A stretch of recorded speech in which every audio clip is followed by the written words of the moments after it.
Bom, boa tarde a todos, a todas. Meu nome é Antônio Marcelo Jackson, eu sou professor na Universidade Federal de Ouro Preto e tenho formação em História com mestrado e doutorado em Ciência Política. Eu tenho vários trabalhos de pesquisa em História, diversas áreas, e nos últimos tempos venho me dedicando bastante à questão das nossas origens africanas, das relações dessas origens africanas com o Brasil e do impacto na cultura brasileira. Eu gostaria de agradecer o convite do professor William Simplício, foi ele que originalmente me fez o convite, esse agradecimento estendido à professora Maíra e agora ao professor Jardel, que está fazendo a mediação com essa conversa de vocês. Eu juro que eu vou tentar ser o menos chato possível, tá? Com vocês. Prometo que não farei alguns dormirem aí, tem gente que já está dormindo, então prometo que não vou contribuir para que o sono seja maior. Tá? Outra coisa, eu vou já coloco de antemão muitas coisas que eu vou falar aqui. Se vocês quiserem anotar, fiquem à vontade, mas o ideal é que depois, para que vocês tenham o melhor conhecimento disso, não sei como é que é o conhecimento de vocês a respeito da geografia, é pensar no mapa mundi, tá? Naquele conhecido mapa mundi, pode ser um mapa mundi atual, com a divisão dos países, não há problema nenhum, tá? Particularmente com a linha do Equador, e essa linha do Equador ela nos é bastante importante para as nossas falas. Bom, dito isto, do que eu vou tratar aqui? A primeira questão para que todos tenham a clareza a respeito disso, é pensar o seguinte, que a África, que é um continente que é quase o dobro da América do Sul em termos de tamanho, a América do Sul tem aproximadamente 17 milhões de quilômetros quadrados, a África tem mais de 30 milhões de quilômetros quadrados. Então, quer dizer, é um continente que é quase o dobro do continente que nós, aqui no Brasil, nos localizamos.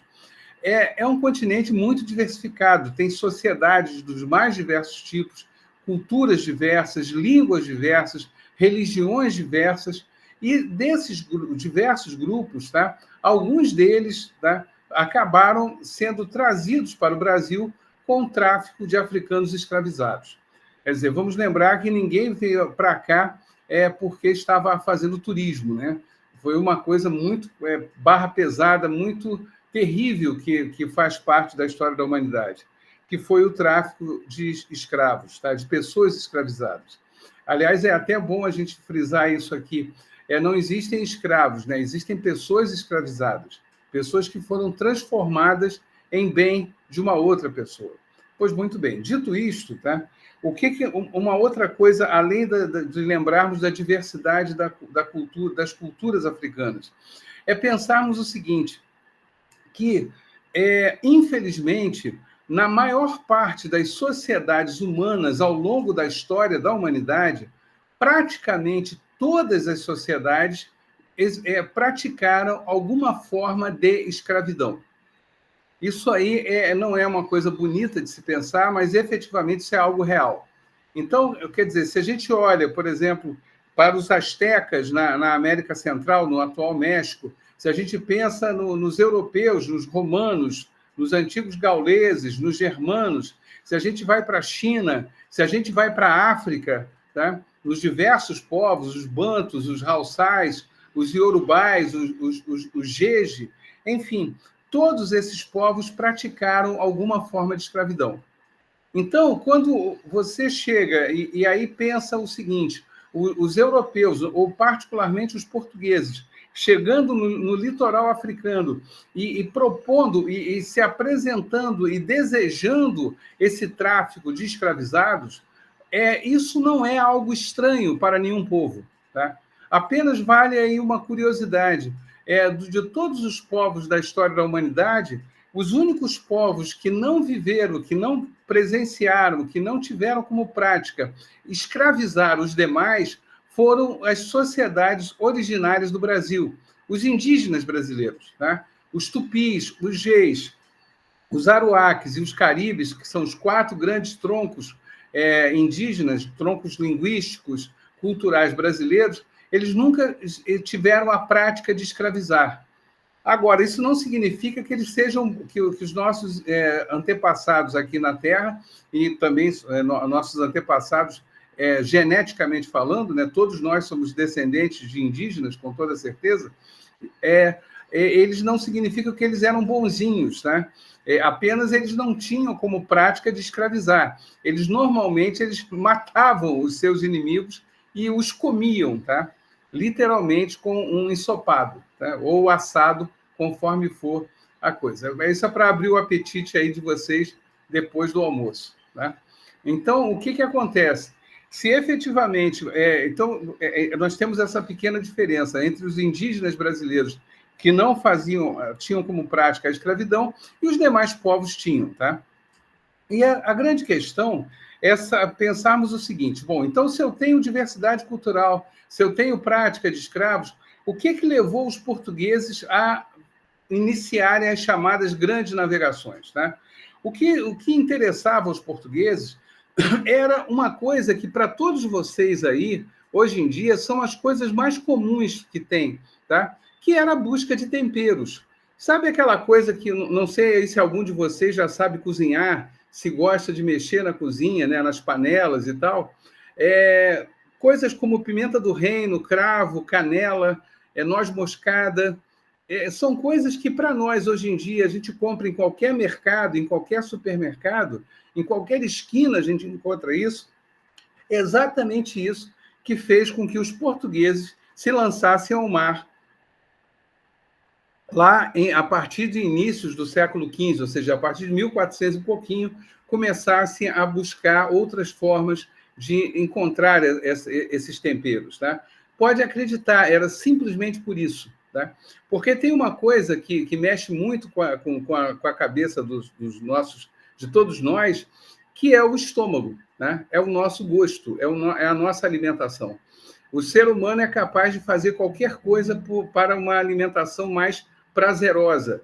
E no caso dos europeus, quando descobriram esses temperos que vinham da Ásia, eles quiseram, de toda forma, buscar esses temperos. E aí o resultado dessa história é que eles, então, começaram as navegações, eles tinham conhecimento náutico herdado principalmente dos árabes, e começaram a navegar pelo Oceano Atlântico.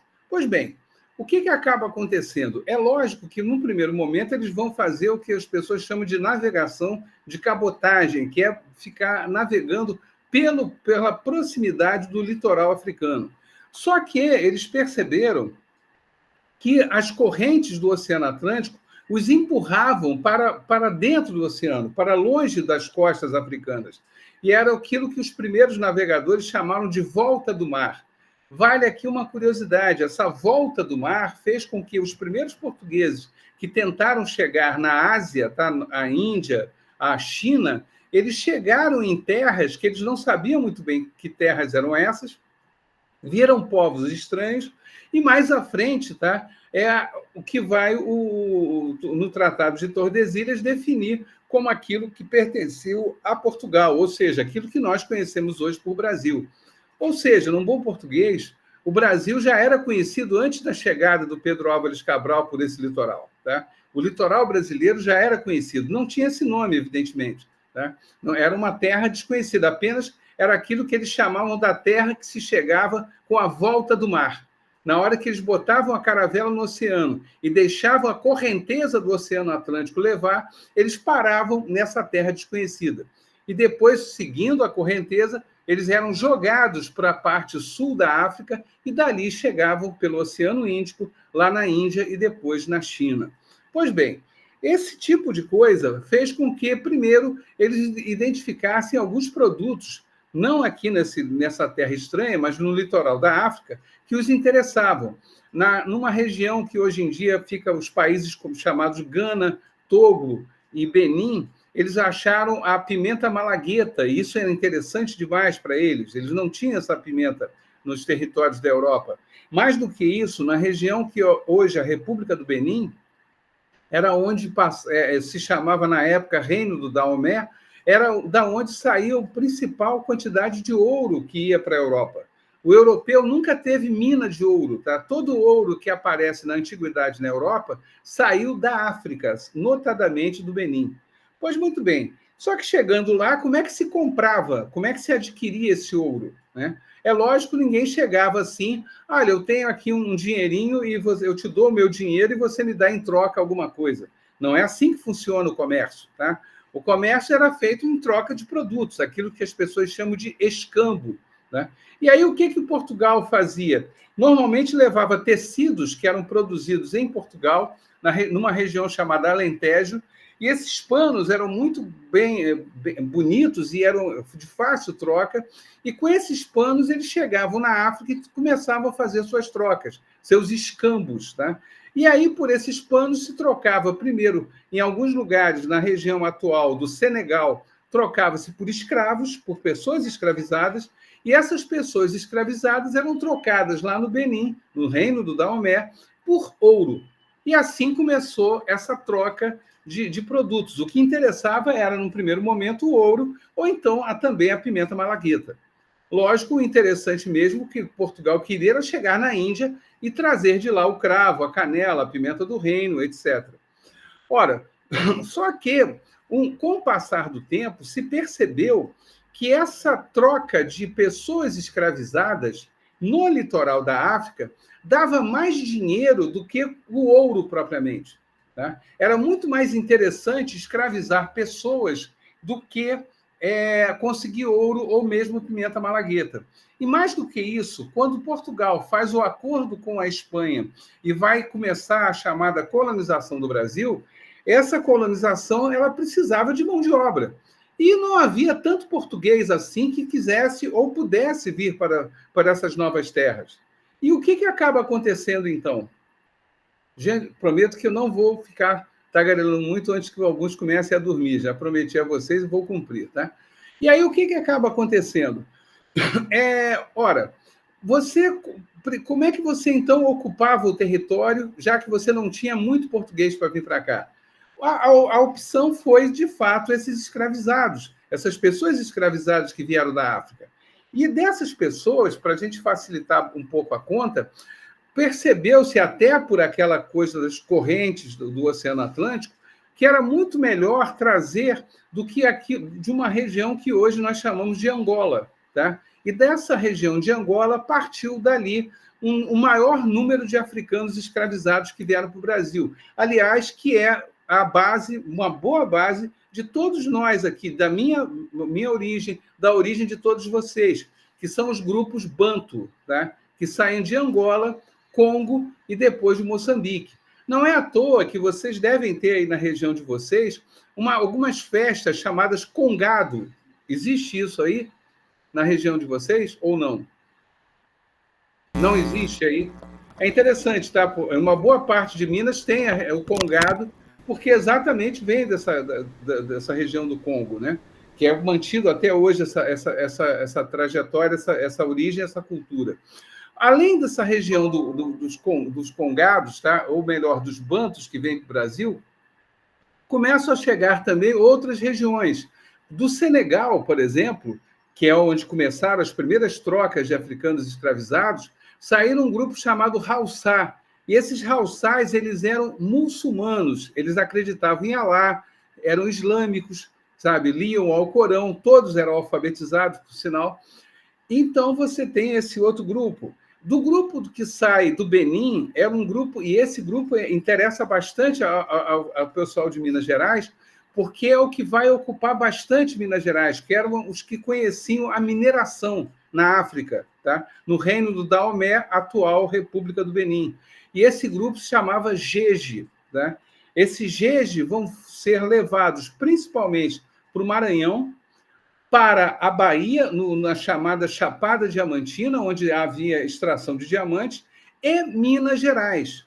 Minas Gerais é fundamentalmente formada, em termos da população que vem da África, por bantus, que vem de Angola, e por jeje, que vem da região do Benin. Tá? Tanto que muitas das coisas que existem até hoje são origem. Aí eu já não sei se vocês têm aí, né, nessa região nordeste de Minas. No norte eu sei que tem um bolinho de feijão fradinho. Isso existe aí para vocês? Também não. Ah, isso existe. Opa, já é alguma coisa.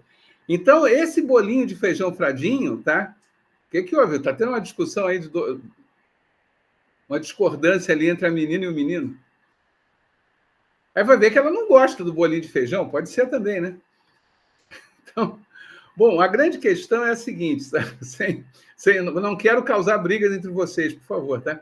Mas a verdade é, esse bolinho de feijão, só por curiosidade de vocês, tá? Quando vocês, por um acaso, comem esse bolinho, ou veem alguém fazer esse bolinho, amassando o feijão fradinho, criando aquela massa, amassando cebola junto e fritando, vocês estão fazendo rigorosamente igual como é feito até hoje no Benin.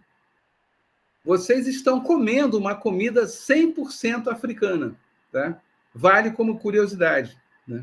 As pessoas acham que coisa africana tem muita coisa da Bahia e tal, e até tem realmente muita coisa da Bahia, mas no caso, que esse bolinho do feijão fradinho, por exemplo, ele é 100% africano, e o mineiro até hoje come como comem os africanos, tá?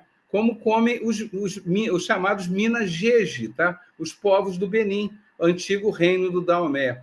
Então, reparem, eu estou só citando esse exemplo, de como uma questão do tráfico de africanos escravizados interfere na cultura de todos nós.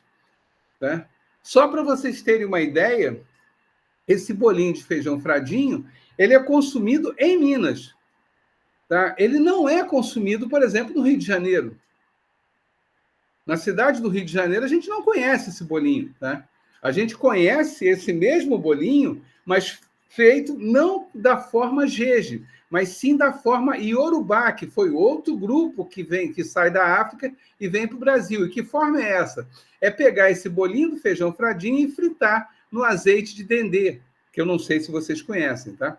Que é um azeite típico da origem africana, muito consumido na Bahia, que depois acabou se espalhando para o Rio de Janeiro, São Paulo e outros lugares, tá?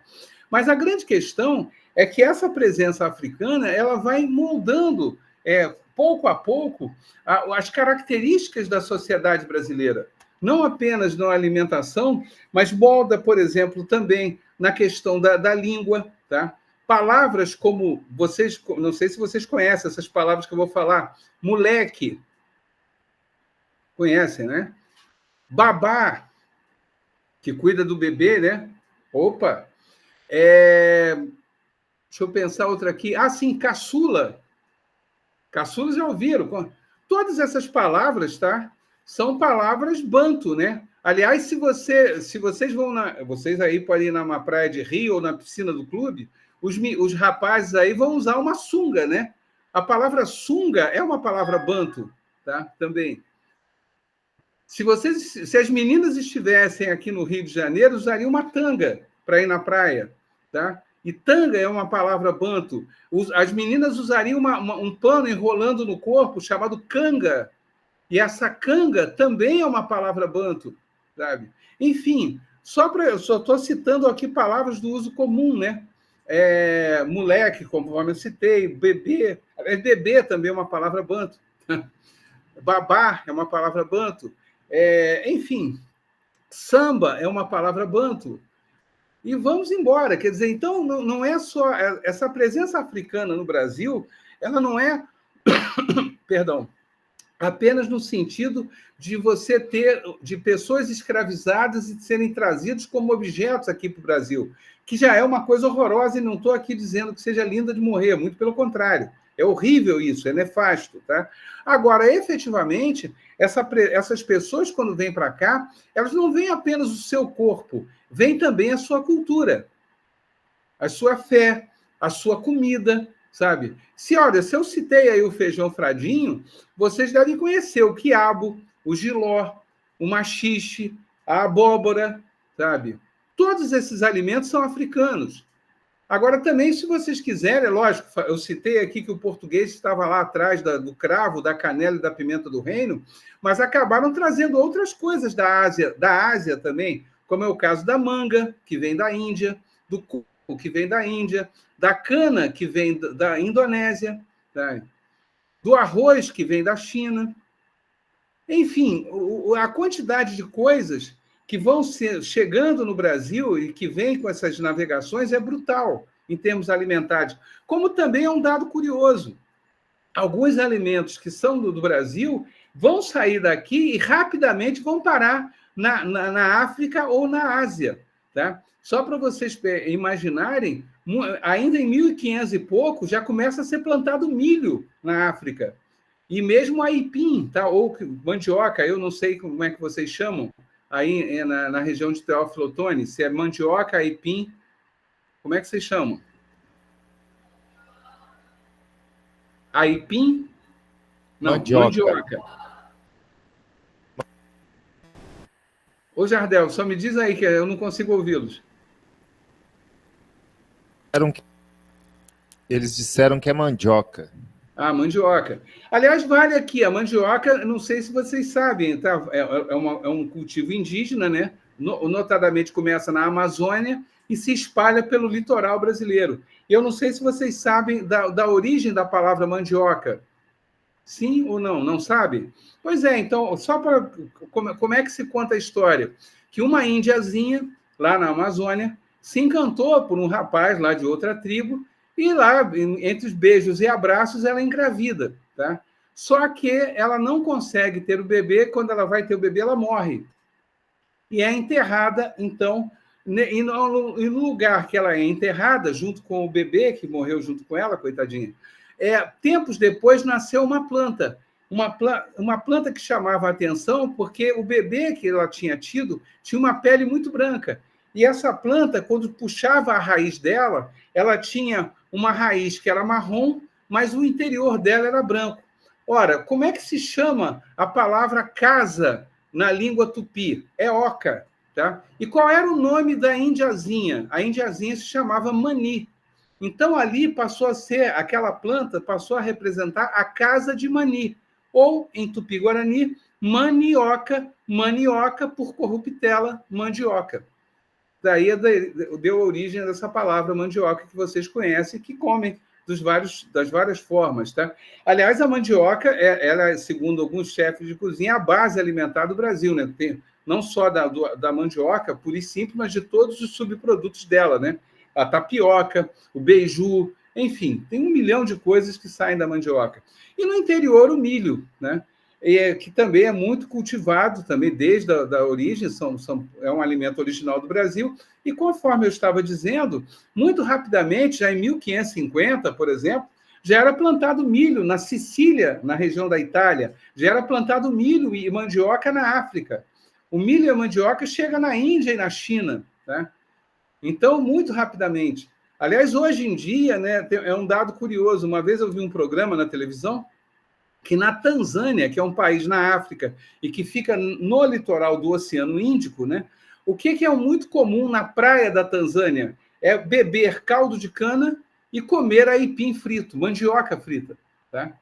É um dado curioso, quer dizer, a mandioca tão brasileira é uma coisa comum de se comida hoje em dia na Tanzânia, tá? Um país que está a milhares de quilômetros distante do Brasil. Bom, mas dito isso, então o que eu quero chamar a atenção de vocês? Que essa questão da escravidão, portanto, tá? Ela não é apenas uma como é que eu vou dizer, uma questão do lado econômico de trazer o escravo. Eu disse e repito, de trazer aquela pessoa escravizada. Eu disse e repito, é de trazer também com ela a sua cultura, seus alimentos. E há uma troca tremenda de coisas de Brasil para a África, de Brasil para a Ásia, da Ásia para o Brasil, da África para o Brasil, que é uma coisa tremenda. A tal ponto que, hoje em dia, muitas das coisas a gente nem sabe mais qual é a origem dela. A gente acha que são coisas que eram cultivadas fora e muitas das vezes são origens brasileiras. Outras que a gente jura que são brasileiras e, na verdade, são de fora. Por exemplo, uma coisa que tem gente que jura que é de fora, mas é a origem na Amazônia, que é o abacaxi. Tá? O abacaxi é brasileiro 100%, sabe? Mas ele é cultivado até no Havaí, lá no Oceano Pacífico, que é uma planta muito comum para os havaianos, né? Uma fruta muito comum para os havaianos. Só que ela é de origem da Amazônia. Tá? O cacau também é de origem da Amazônia, quer dizer, foi parar lá no México e virou chocolate, que, aliás, chocolate é uma palavra asteca. Tá? Vale também como curiosidade, o tomate, por exemplo, é uma planta aqui da América, e foi parar na Europa, em outros países, né? Então, repare, tudo isso promovido pelo tráfico de africanos escravizados. Por quê? Porque quando você traz o escravo, você precisa alimentar esse escravo ao longo da travessia do Oceano Atlântico. E como é que você arruma alimento? Se você pegar esse alimento na África. Então, você começa a trazer esse alimento para cá. Chegando aqui, esse escravo também, esse escravizado, ele também vai cultivar. Como é que funcionava os engenhos de açúcar e depois a mineração em outros lugares? Os escravizados, eles ficavam nas senzalas, mas próximos às senzalas, eles tinham espaço para cultivar os seus alimentos. Esses alimentos, normalmente trazidos da África, tá? Somados àqueles que eles conheceram aqui no Brasil, como o caso da mandioca e do milho. Então, você vai tendo toda essa coisa que vai sendo trocada dessa coisa alimentar. E também, vamos de novo, à questão, mais do que alimentar, a questão da língua. Conforme eu disse há minutos atrás, uma série de palavras que passaram a ser adotadas aqui no Brasil. Tanto que, uma das coisas, vale a curiosidade, uma das maiores dificuldades que os portugueses de Portugal têm com o Brasil é porque o nosso português aqui do Brasil, quase 40% das palavras que nós falamos vem da África. Então, quer dizer, por isso o nosso dicionário de língua portuguesa é mais do que o dobro do dicionário de língua portuguesa feito em Portugal, em Lisboa. Nós temos muito mais palavras, né, do que eles usam normalmente. E, além de tudo, também tem a questão da religião, né? Eles também tinham religiões diferentes. Eu citei o caso dos Haussás, que eram muçulmanos, citei o caso dos Bantus, que eles tinham uma religião que não era antropomórfica, ou seja, não tinha objetos, não tinham estátuas representando as divindades. Tinham aqueles que vocês conhecem, que eram os iorubás, que tinham os orixás, vocês já ouviram falar disso, com certeza. E tinha o jeje, que nesse jeje eram os vuduns, que eram objetos que davam poder, que carregavam o poder na natureza. Também são coisas que vão trazendo, eles vão sendo trazidos para cá. E para a gente terminar essa conversa, para evitar que fique bastante chata, porque é só uma fala, né? Quer dizer, não tem um vídeo, não tem imagens e tal, ficaria mais animado para vocês. Tem uma última coisa que vale como curiosidade, tá? E isso aí, ultimamente, é que tem sido feitos estudos a esse respeito. Bom, nós tivemos várias revoltas de escravizados aqui no Brasil, né? Só que, quando chegou uma revolta particular, que foi a revolta dos malês, em 1835, na Bahia, em Salvador, essa revolta foi considerada uma das piores, depois daquela do Quilombo dos Palmares, no atual Lagoas, lá em 1600 e pouquinho. E essa revolta de 1835, que é a revolta dos malês, acabou criando o seguinte: o que foi a província da Bahia, na época era a província que se chamava, determinou a expulsão de todos aqueles caras que eram malês, ou seja, que eram muçulmanos, então eles não poderiam mais ficar em Salvador. Eles seriam expulsos da Bahia ou teriam que se converter ao cristianismo na marra, tá? Muitos acabam voltando para a África, e junto com eles outros de outros grupos, que não eram apenas muçulmanos. Muitos iorubás voltaram, alguns bantos, só que eles não voltaram perdão, para o lugar de origem. Todos eles foram parar onde hoje em dia é Gana, Togo, Benin e Nigéria. Esses 4 países na África. Eles foram levados de volta da Bahia e jogados lá. Chegando lá, olha que coisa curiosa, tá? Eles não falavam mais as línguas africanas. Eles já falavam palavras que vinham da África, mas misturadas ao português. Eles não falavam mais o iorubá legítimo, o jeje legítimo, o haussá legítimo. Eles não falavam mais nada disso. E aí, o que acontece? Chegando lá, eles não conseguiam se comunicar com as pessoas daquele lugar. E aí, toda vez que alguém lá de Gana, Togo, Benin ou Nigéria falavam com eles só respondiam da mesma forma. Tá bom, tá bom. Era tipo assim, olha, tá bom, eu não quero conversar, eu não estou entendendo nada que você está falando, você não entende nada do que eu estou dizendo. Então, ele só respondia isso, tá bom, tá bom, tá bom. Bom, o que acabou acontecendo? Esse grupo de chamados brasileiros que foram para lá, para esses 4 países, eles ficaram conhecidos como tabões, tá? Por favor, esse é o nome até hoje, tá? Qualquer lugar lá da Nigéria, Gana, Togo ou Benin, tem lá a comunidade dos Tabões, que são os brasileiros que foram morar lá naquela região. Tá? Eles são também chamados de retornados. Tá? E é interessante que, muitas das vezes, certos valores que eles vão levar, obviamente, não existiam naquela região ou não existiam mais.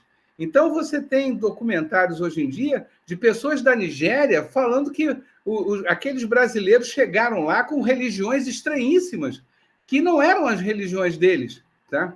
Que eles não reconheciam mais como religiões. Então, reparem que aí acabou criando, e como existe, aliás, até hoje, os bairros dos Tabões ou bairros brasileiros na África. Tá? Isso existe até hoje, comunidades lá.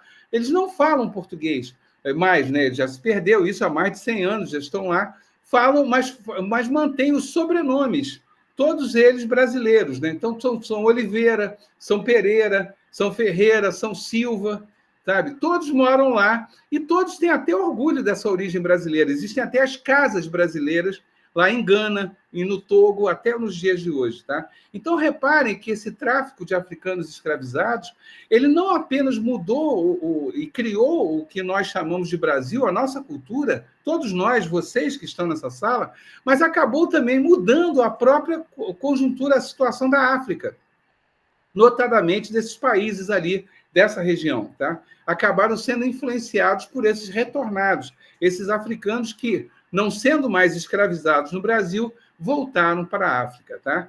Olha, gente, eu sei que, para não ficar muito chato, tá? Eu só coloquei algumas questões aí para vocês. Me parece, pela fisionomia de vocês devem ser do ensino médio, correto? Então, beleza. Então, muitas coisas aí, talvez vocês só vão ver mais à frente, no final, ou talvez para somente aqueles que vão cursar uma universidade, vão estudar mais a fundo. Mas o que eu quero que tenham clareza, isso aí eu acho que é importante que todos vocês tenham na cabeça, tá?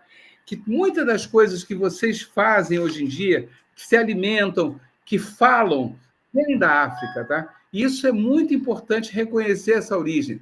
Por exemplo, as tranças usadas pela nossa coleguinha aqui, os cabelos trançados de algumas de vocês aí da sala, são cabelos africanos, tá? Se usam mesmo os dreadzinhos, as tranças, são cabelos iorubás.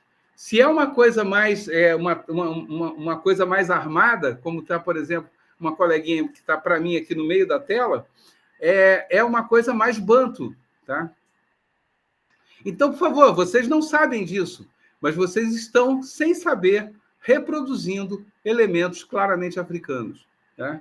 Isso eu acho, sinceramente, muito legal. E é um motivo para a gente ter orgulho, tá? Orgulho da nossa origem indígena, orgulho da nossa origem africana, orgulho da nossa origem portuguesa também, sabe? Era uma outra época, era um outro mundo, uma outra realidade que se aceitava, lamentavelmente, a escravidão, tá?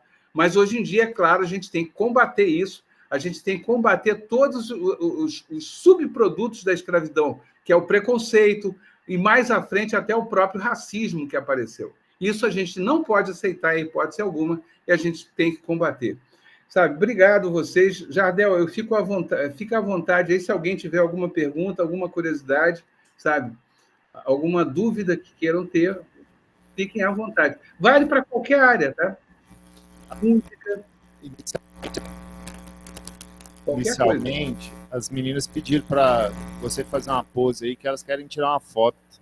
A pose? É que fique sério? Não, elas querem sorrindo.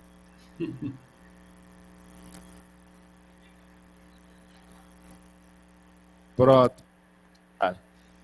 Então, gente, alguém tem alguma pergunta para fazer? Gostaria de fazer alguma pergunta? Qualquer coisa, sem problema nenhum. Qualquer coisa, sem problema nenhum. Veja que eu citei o cabelo de algumas aqui, citei a comida, sabe? Citei as palavras, a música. Enfim, tem muita coisa aqui. Teve uma aluna aqui que, Emily, o nome dela, ela pediu para, se você pode falar alguma coisa sobre a feijoada. Ah, sim, a feijoada é interessante, tá? A feijoada tem muita confusão que se faz com a feijoada, e aí o que eu vou falar aqui é argumento de um cara muito mais importante, muito mais infinitamente mais famoso que eu, que foi um pesquisador lá do Rio Grande do Norte, chamado Luiz da Câmara Cascudo, tá? O Luiz da Câmara Cascudo foi um dos maiores pesquisadores sobre cultura, sobre folclore, e tem um livro dele, que é um livro pequenininho, fininho, tá? Que vocês um dia podem ter curiosidade de ler. Ele tem só 950 páginas, tá? Quase 1.000 páginas, é bobagem. É um livro chamado História da Alimentação no Brasil, tá? E tem um capítulo somente voltado para a feijoada. E aí, para essa colega que me perguntou, olha que loucura que é. A primeira fala do Câmara Cascudo sobre a feijoada, ele diz o seguinte: quem olha para a feijoada e não vê ali uma aula de sociologia, não entendeu nada do prato. Ora, por que o Câmara Cascudo fala isso? Tá? Olha só as coisas que vocês vão pensar, coisas que eu tenho certeza que vocês pensam que é uma coisa e, na verdade, é outra. O feijão preto, sabe da onde que ele é originário?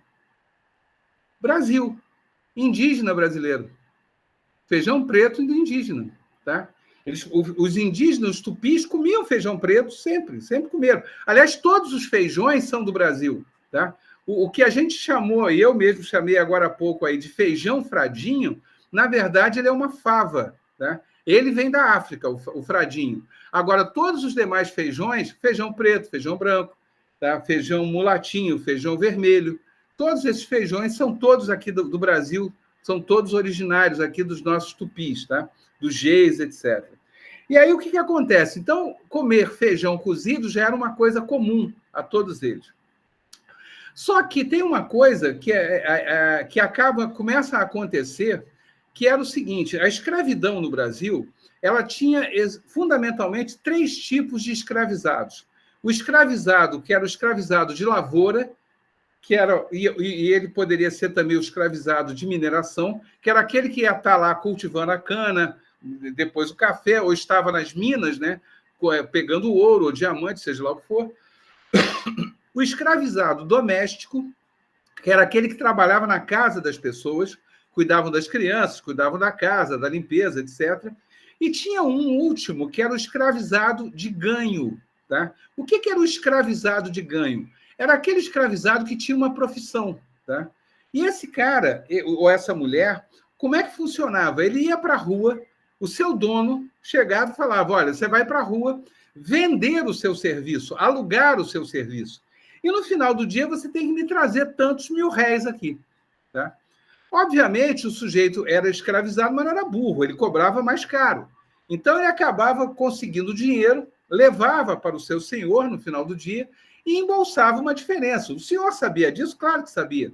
Mas até ele juntar um bom dinheiro, aquele dinheiro que ele já havia entregue para o seu senhor, já havia pago o quanto ele tinha custado. Tá? E aí vocês podem falar: mas o cara não fugia? Não, porque o escravizado ele não podia usar sapatos. Era uma das características do escravizado. E se havia algum negro ou algum pardo que usasse um sapato, inevitavelmente era cobrado dele sua carta de alforria. Então, se o cara não apresentasse uma carta de alforria e tivesse sapatos, estava declaradamente apresentado que ele era um escravo fugido, era um escravizado fugido. Pois bem, dentre as profissões das mais diversas que eram feitas por escravizados de ganho, tinha a figura do marceneiro, a figura do pedreiro, a figura do carregador, e algumas mulheres começam a vender comida na rua. Tá?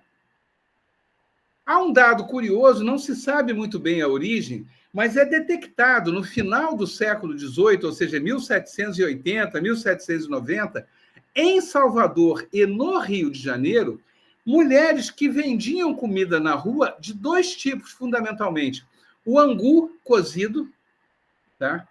E o feijão cozido, e começaram a botar pedaços de carne seca nesse feijão. Isso é um dado curioso. Tá? Quer dizer, é identificado nas ruas do Rio de Janeiro e de Salvador mulheres vendendo como se fosse comida de rua, como vocês hoje em dia chegam, não tem a carroça de cachorro-quente, a de pipoca, do que for, de churrasquinho, seja lá o que tiver aí em Teófilo Otoni, não me interessa, como tem inúmeras coisas no Rio de Janeiro, em Belo Horizonte, em Ouro Preto, isso também isso acontecia. Então, as mulheres vendiam angu, botavam numa cuia, né, num pratinho, e em feijão. Só que um feijão preto já cozido com carne seca. Ora, daí a chegar no século XIX e já começarem a colocar algumas outras coisas que era comum, um ensopado, que era muito comum na Europa, que usava carne de porco e várias partes da carne de porco, tá? E misturarem com o feijão preto, sinceramente, foi um pulo. Quer dizer, então a feijoada, na verdade, ela pode-se dizer que ela tem origem indígena, porque o feijão preto era indígena, ela passa pela mão da mulher africana, porque é ela que tem a ideia de botar carne seca nesse feijão e começar a vender como comida de rua, tá? E depois junta com cozinheiras portuguesas, com toda certeza, tá? Que misturam pedaços de carne de porco àquele feijão preto que já era cozido e vendido nas ruas do Rio de Janeiro e de Salvador. Essa é a origem da feijoada. Agora, a data certa, quem criou, com toda sinceridade, ninguém sabe. Tá? Agora, todo mundo falar que a feijoada ela é africana, não, ela não é. Ela é africana pelas mãos dessa mulher que vendia comida na rua, mas ela é indígena, porque o feijão preto é do Tupi-Guarani. Né? E também é portuguesa, porque o acréscimo de carne de porco, o porco vem da Europa.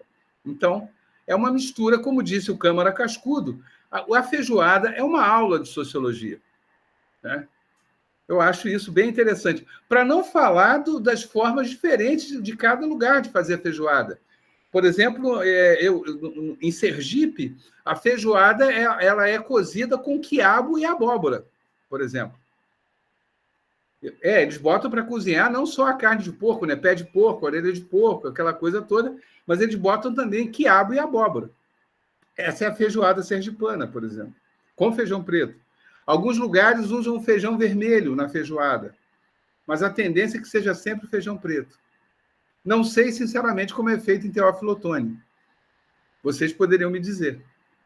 O Jardel poderia me dizer. Como é que é a feijoada em Teófilo Otoni? Aqui em Teófilo Otoni é feijão preto, pé de porco, orelha, calabresa. Então é igual ao do Rio de Janeiro. Isso, é bem parecido com a do Rio.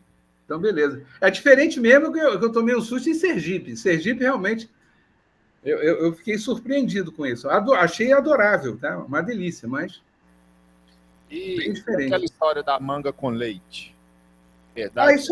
Isso aí tem na cultura popular, né? É que era uma forma do escravizado não beber o leite e comer a manga, tá? Mas sinceramente, não se sabe a origem. Honestamente, Jardel, não se sabe, tá? Eu já andei pesquisando sobre isso, não encontrei uma explicação plausível para isso, tá? A manga ela vem da Índia, né? Ela inclusive é uma palavra hindu, né?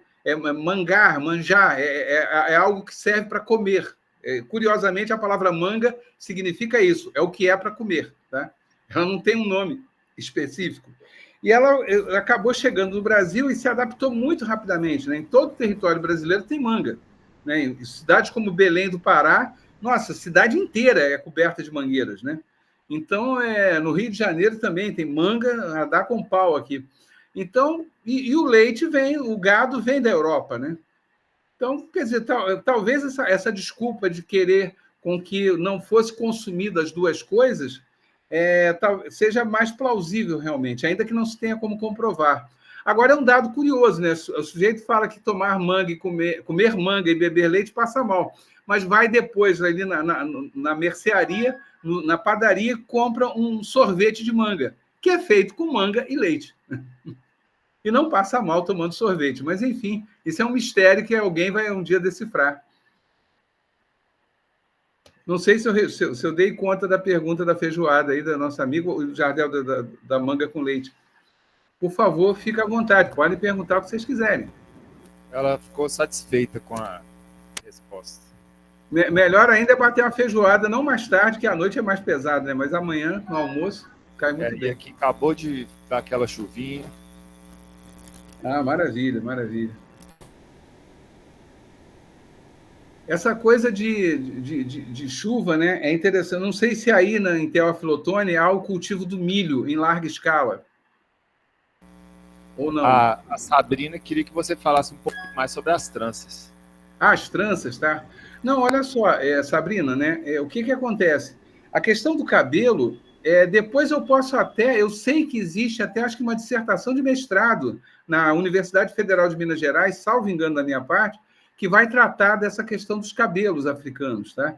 Mas se você pensar o seguinte, que o corpo, o nosso corpo, ele sempre reflete e ele é objeto dos nossos interesses e dos nossos desejos, tá? Aquilo que a gente deseja mostrar, aquilo que a gente deseja apresentar para as demais pessoas, o que nós somos, o que representamos, tá? Aquilo que acreditamos. Então, a questão do penteado, ela acabou sendo muito comum e é comum em todas as sociedades do mundo, tá? Por exemplo, entre as indígenas Tupi-Guarani, entre as meninas, né? Como é que se define, por exemplo, o momento que ela deve casar, né?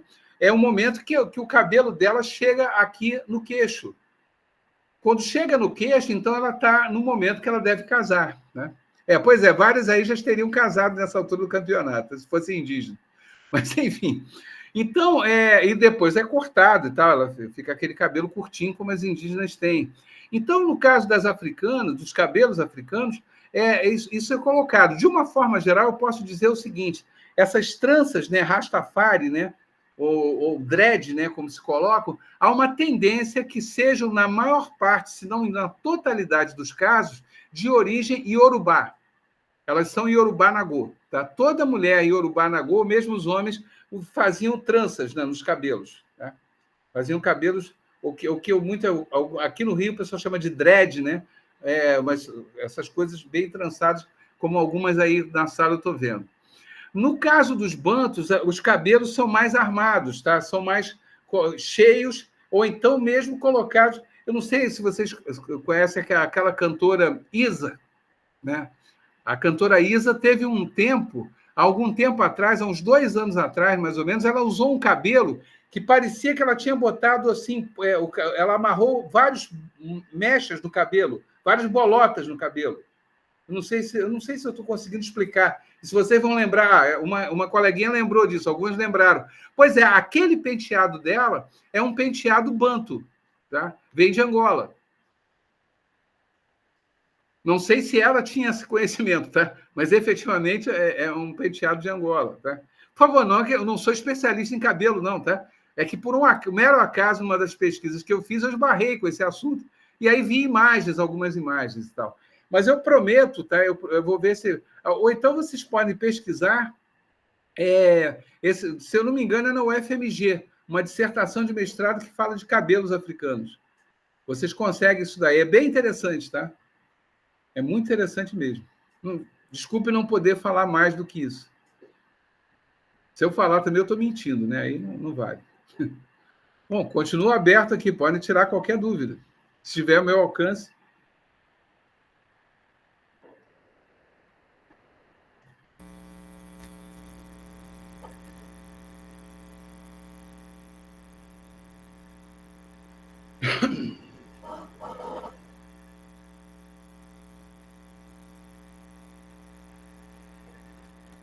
Sei, Jardel, você que está ouvindo os colegas falarem aí.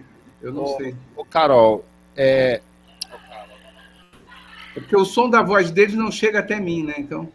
sim, ô, Antônio, a Carol ela tem uma dúvida se tem alguma correlação das tranças com algum tipo de mapeamento.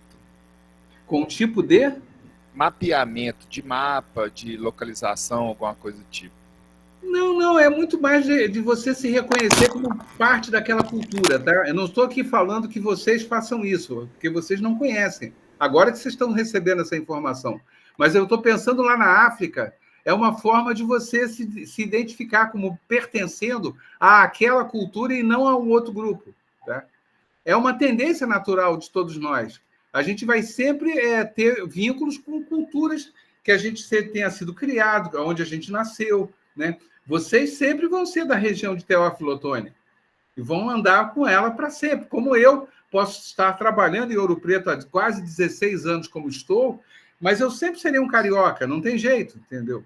Eu carrego os trejeitos do carioca e tal. Então, o cabelo também faz parte disso, né? O cabelo é uma forma, se você pensar esse mapeamento nesse sentido, sim, tá? Pensar o mapa, mas no sentido cultural. Olha, eu faço parte daquele grupo que é da Nigéria. Não, eu faço parte do grupo que é de Angola. Não, eu faço parte do grupo que é do Senegal. E assim vai, tá? Quer dizer, então, são coisas que têm a ver com as culturas. E até mesmo, vamos pensar, tem várias características que a gente acaba, numa cultura, numa sociedade mais urbana como a nossa, a gente perde. Mas, por exemplo, você pega a sociedade chinesa, né? Você sabe como é que a mulher é uma mulher bonita na China? Quanto menor o pé dela for, tá? Tanto que é uma coisa louca, elas usam até panos amarrando os pés e vão deformando os pés, tá? Para ficarem o menor pé possível. Aí elas são consideradas bonitas, tá? Como tem sociedades na África que o homem é bonito pelo tamanho da barriga dele. Olha que coisa maravilhosa. Para um sujeito gordo como eu.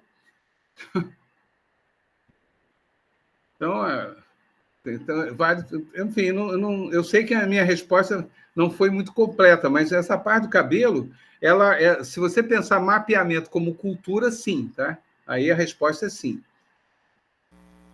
Não sei, mais alguma dúvida aí, gente? Fiquem à vontade.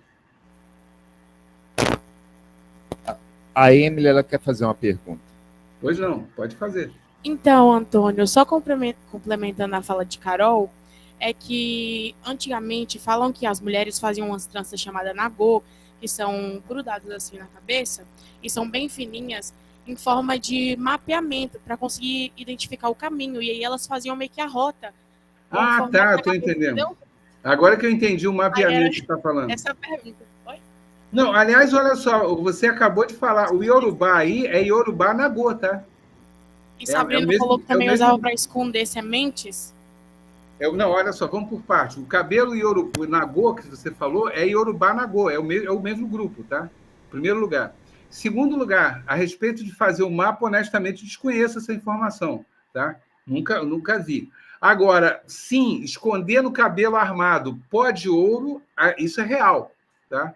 As mulheres escondiam pó de ouro, e aí, tanto que era muito. A partir do momento que se descobriu isso nas regiões de mineração, né? Ali em Ouro Preto, Mariana e tal, diamante já fica mais difícil, mas o ouro em pó era muito comum, né? Aliás, a maior parte do ouro extraído no Brasil era ouro em pó. Tá? Pouca gente sabe disso. Tá? Acha sempre que é pepita, né? Pedra de ouro. Isso não era comum. O normal era ouro em pó mesmo. E aí escondendo o cabelo. E aí o que acontecia? A partir do momento que se identificou isso, começaram a obrigar as mulheres a passarem o pente, né? Na saída dos lugares para ver se não tinha ouro ali, né? Escondido. Mas o ouro escondendo o cabelo, isso é real. Isso é bem real. Né? Assim como escondia também nas imagens de santo, né? Que é conhecido como santo de pau oco, né? Que fazia um buraco na imagem do santo para armazenar diamante ou pó de ouro ali, depois tampavam e aí achavam que era uma imagem inteiriça e não era, né? Então, era uma forma de contrabando, né? Como sempre existiu. Isso aí é normal. Mas quanto a fazer na trança um mapa, eu honestamente nunca ouvi. Nunca ouvi essa história. Por favor, não duvido, tá? Não acho inverossímil, sinceramente. Acho bem provável. Mais alguma pergunta aí, gente? Vocês se amarraram no cabelo, né? Eu gostei. Se soubesse, eu tinha me preparado mais a respeito de forma capilar. Tá? O Cauã também quer fazer uma pergunta. Pois não, Cauã? Eu queria saber qual que é a diferença dos quilombos de antigamente para os atuais e a inclusão de cotas nas universidades públicas. Ah, bela pergunta. Bom, em primeiro lugar, a palavra quilombo é uma palavra banto, tá?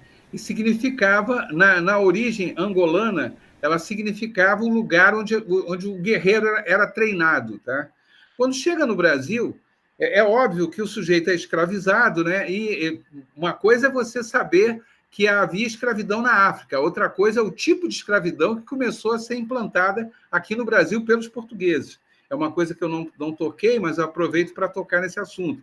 É só para vocês entenderem. O escravizado na África e em vários outros lugares, ele era escravizado, mas ele não significava que ele não pudesse casar com uma mulher livre, ou a mulher fosse escravizada e casasse com um homem livre. Os seus filhos seriam livres, etc, etc. Tá? Aqui no Brasil, a história é diferente. O português implanta aqui uma outra forma de escravização, que era você ser escravizado e o seu filho, portanto, seria escravo também. Né? Então, isso em primeiro lugar. É lógico que, com o passar do tempo, vendo o tamanho daquele absurdo, né, daquela tirania portuguesa, os escravizados começam a fugir e começam a criar aquilo que ficou conhecido como quilombo. Tá? Ora, os quilombos, o Cauã, né, que me fez a pergunta, existiram quilombos de todos os lugares e de todas as formas possíveis ao longo do tempo da história do Brasil, enquanto existiu escravidão. Os mais famosos foram o Quilombo dos Palmares, porque durou quase 100 anos, tá? E depois, aqui no estado do Rio de Janeiro, o Quilombo do Manuel Congo. Também foi muito famoso, foi uma rebelião fortíssima aqui no século XIX. Tá? Em Minas Gerais, existiram inúmeros quilombos, né? Vários quilombos, talvez não do mesmo tamanho que foi Palmares ou o do Manuel Congo, mas efetivamente existiram esses quilombos. Ora, o que acontece, então? Com o passar do tempo, e aí vamos encaminhando para responder a tua pergunta, tá? O que começou a acontecer? A primeira situação foi: acaba a escravidão em 1888. Perfeito. Só que 1 ano e meio depois, quando as discussões estavam começando a acontecer, vem a proclamação da República, que foi um golpe, né? Um golpe militar que proclamou a República.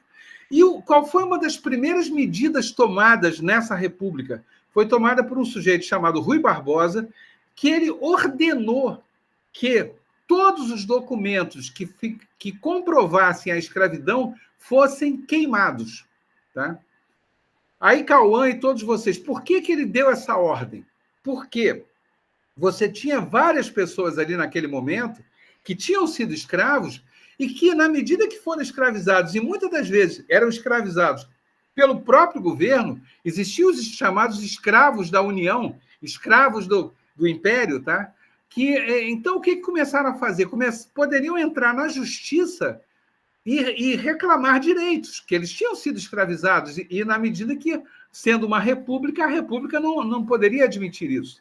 Ora, o que acabou acontecendo, então, tá? Nesse momento da questão dessa situação? O Rui Barbosa, então, ele percebe esse negócio e, de uma maneira absolutamente cretina, ele manda queimar os documentos. Daí, então, a enorme dificuldade que passamos a ter de pessoas que tinham sido escravizadas, de famílias inteiras, para você saber a origem dessas famílias. Tá? Saber de onde vieram. Eles não tinham como comprovar isso. Então, o que, dessa forma, sendo dito de uma forma muito clara, uma maneira safada, tá? Mau caráter do seu Rui Barbosa, você acaba criando essa situação. Mas, de qualquer maneira, aqueles quilombos originais continuaram existindo. Tá? Passadas as décadas, você começa, então, a uma discussão sobre cidadania, sobre direitos civis muito forte, tá? Ao longo de todo o Brasil, e uma delas é a questão dos direitos e lutar contra os preconceitos. Tá? E mais do que isso, como é que ficava aquela coisa do pessoal que tinha fugido, né, lá na origem e ocupado terras? Tá? Como é que ficava o direito à terra nessa história? E aí a lei, depois de muitos debates, isso aí só vai se concretizar no final do século XX, já entrando no século XXI, que a característica primeiro, foram considerados primeiro os chamados quilombos originários. Tá? O que é um quilombo originário? Era aquele território que foi ocupado por famílias de escravizados, fugidos do cativeiro, que vinha desde o período que existia escravidão no Brasil. Esses quilombos originários, as pessoas passaram a adquirir o direito à terra. Tá? E eles passaram a ser proprietários dessas terras. Só que, além disso, você passou a ter também um outro tipo de situação, que são famílias que migraram, a família inteira, de algum lugar, tá? E foram parar em outro lugar, e parando em outro lugar, eles continuaram juntos, morando ali, os seus descendentes, seus netos, bisnetos, continuaram morando ali. Por favor, não foram pessoas que chegaram ali fugindo do cativeiro, mas pessoas que chegaram ali porque migraram, fugindo da fome, fugindo da miséria, tentando uma situação melhor. Esses núcleos de população negra, tá? Notadamente negra, passou a ser denominado de quilombo derivado. Tá? Nesses dois casos, o quilombo originário e o quilombo derivado, tá? Os dois casos foram reconhecidos em lei e, nos dois casos, as populações de cada lugar passam a ser proprietárias das terras. Tá? E isso é fácil você identificar.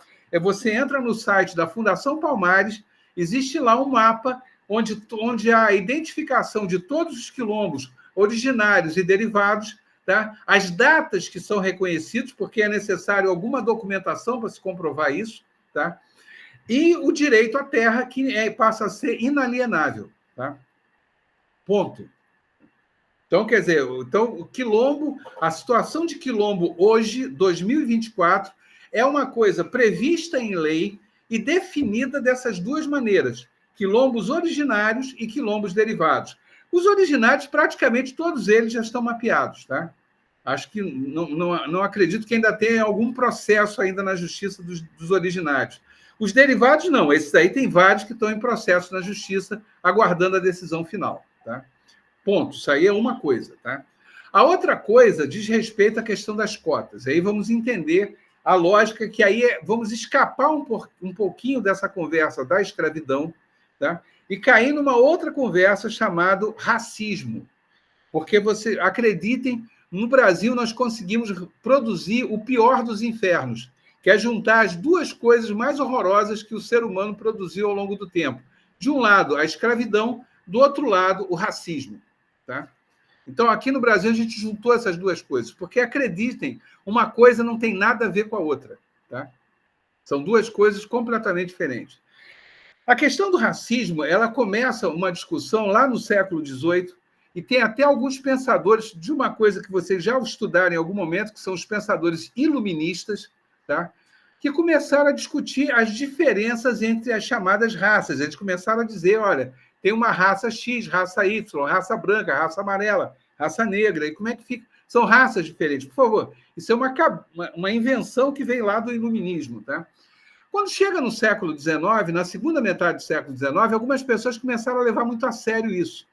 E aí, Cauã e todos vocês, tá? Aí essa parte eu vou pedir que todos tenham atenção, porque é uma das coisas mais criminosas que já aconteceram e que nos causam problemas até hoje. Tá?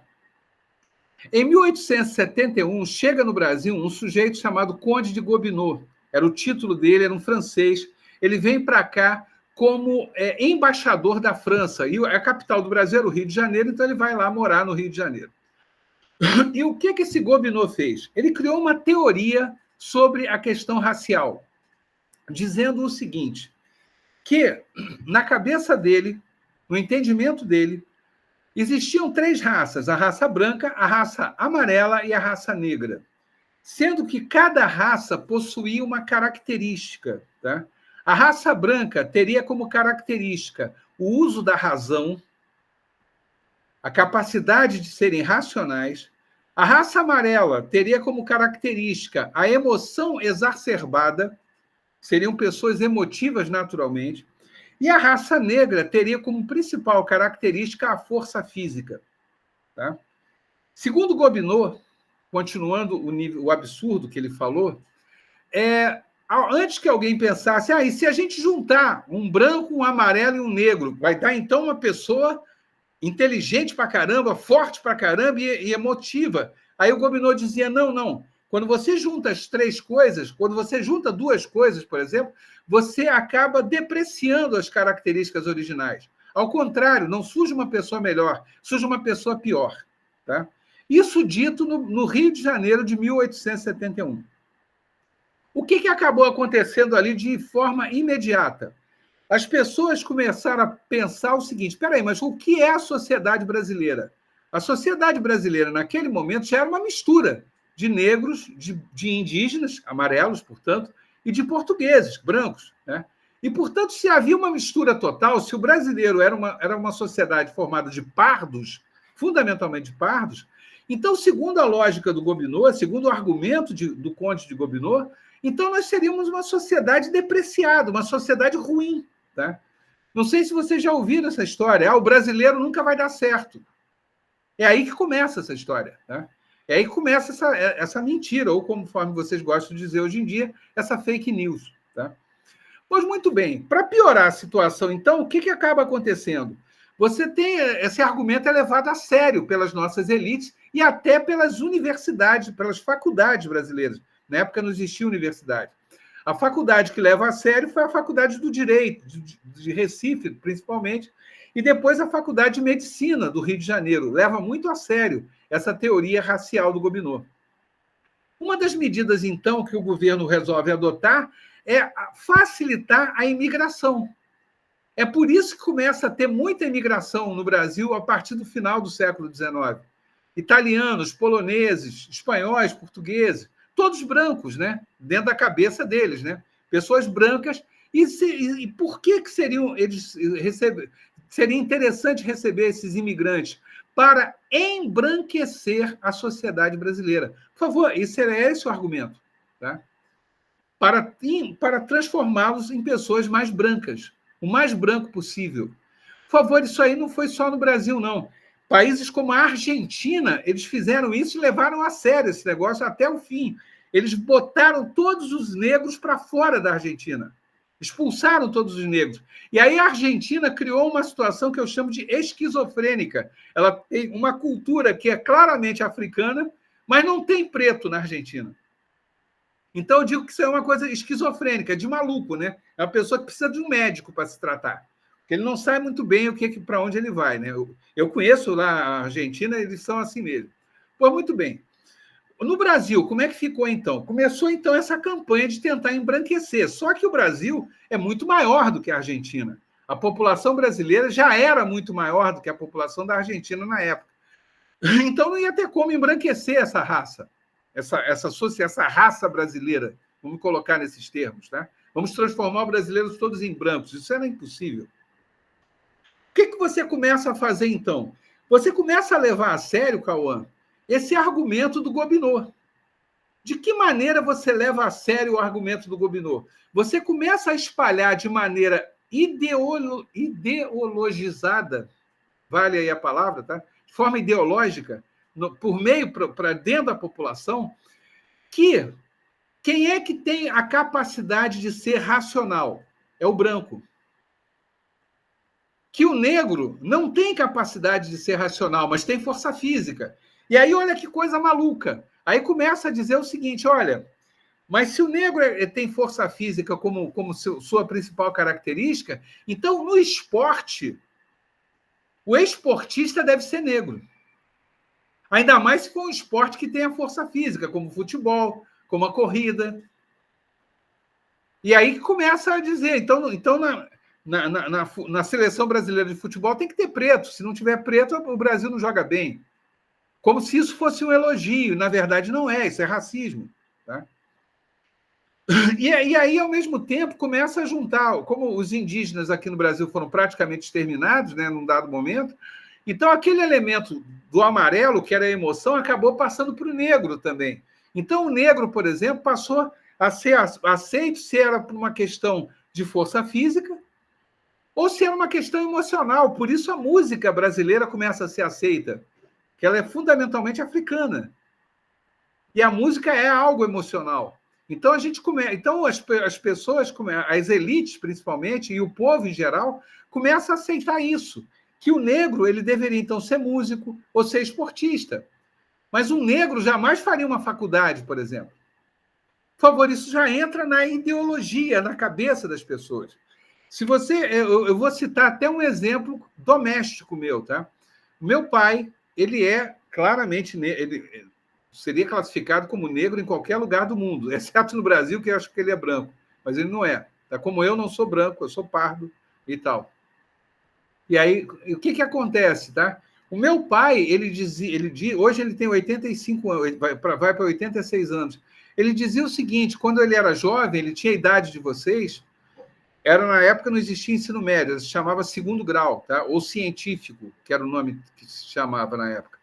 E aí, o que aconteceu? Sendo ele do subúrbio do Rio de Janeiro e de uma família cuja mãe era preta, tá? Sendo ele preto também, que ele não teria nunca condição de fazer uma faculdade.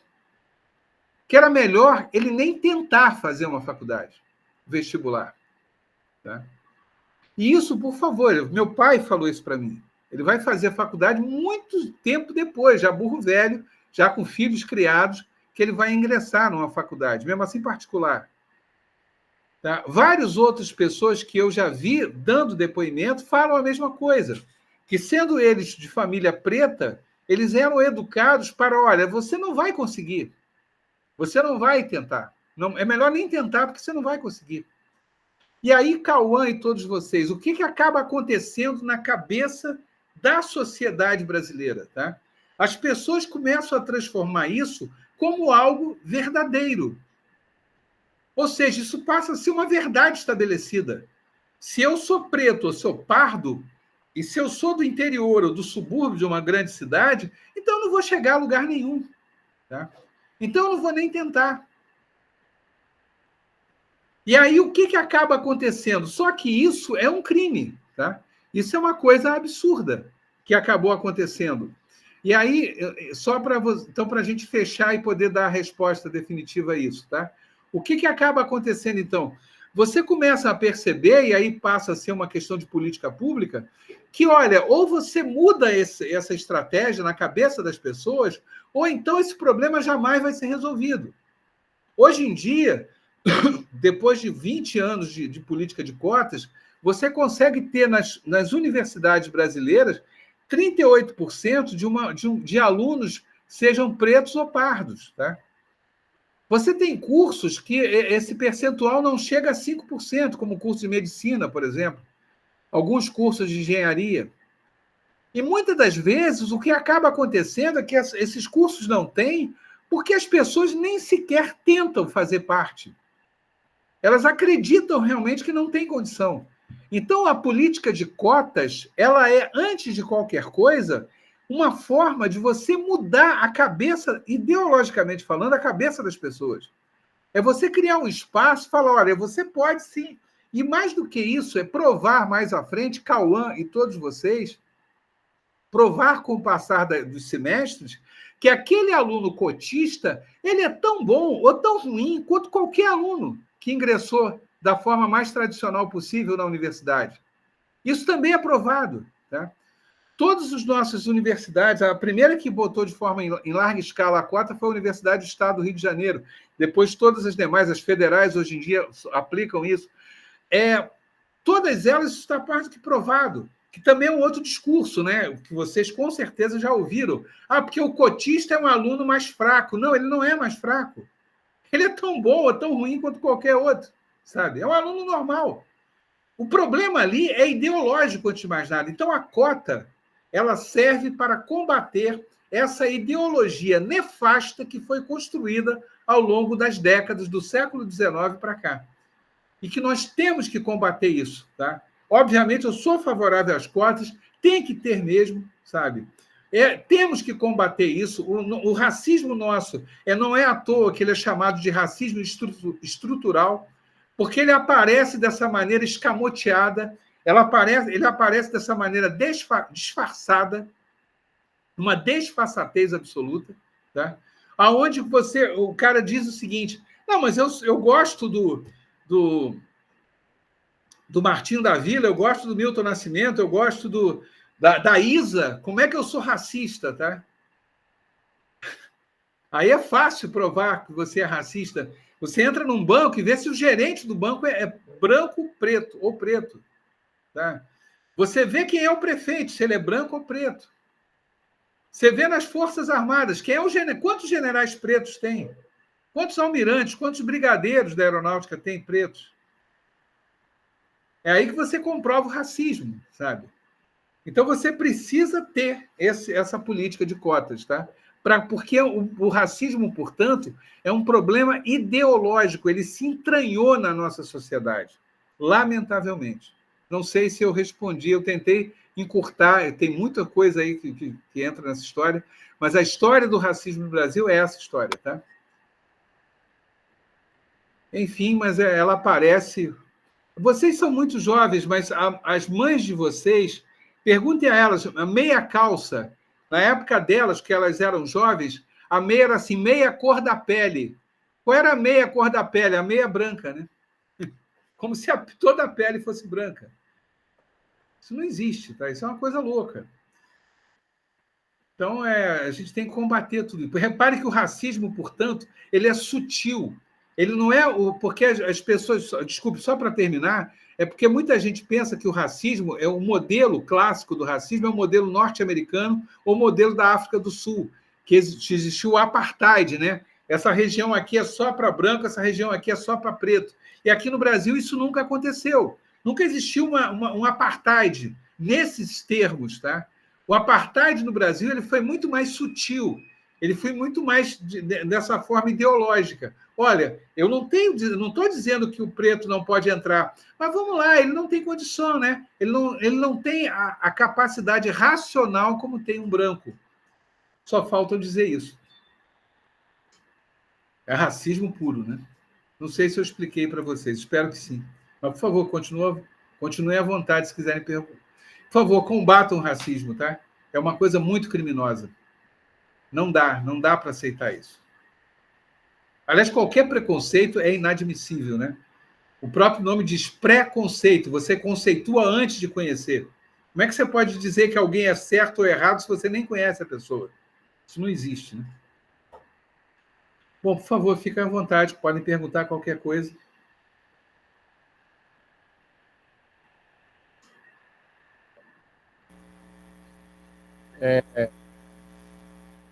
O que parece aqui, Antônio, é que eles não têm mais uma pergunta e eles ficam meio que aflitos também por causa do intervalo, sabe? Ah, não, tá certo. O lanche é importantíssimo. Eu espero que o Instituto Federal dê uma merenda aí, tem um lanchinho, porque... Pois é, vocês dão sorte, tá? Porque no meu tempo não tinha isso não, tá? Não é que eu não fiz nenhum Instituto Federal, mas eu estudei na UERJ, a Universidade do Estado do Rio, na época não tinha bandejão, não. Eu que tinha que levar a comida lá, o sanduíche, era horrível, tá? Aqui também não tem bandejão, não, tá na base do improviso, por enquanto. Ah, mas tem um lanche, pelo menos, né? Muito novo e tal. Mas tem um lanche, pelo menos. Isso, o lanche foi conseguido há pouco tempo. Ah, maravilha. Então vocês estão melhor do que eu, tá? Eu estava passando fome, tá? Mas tá bom. Gente, olha só, espero que não tenha sido tão chato para vocês, tá?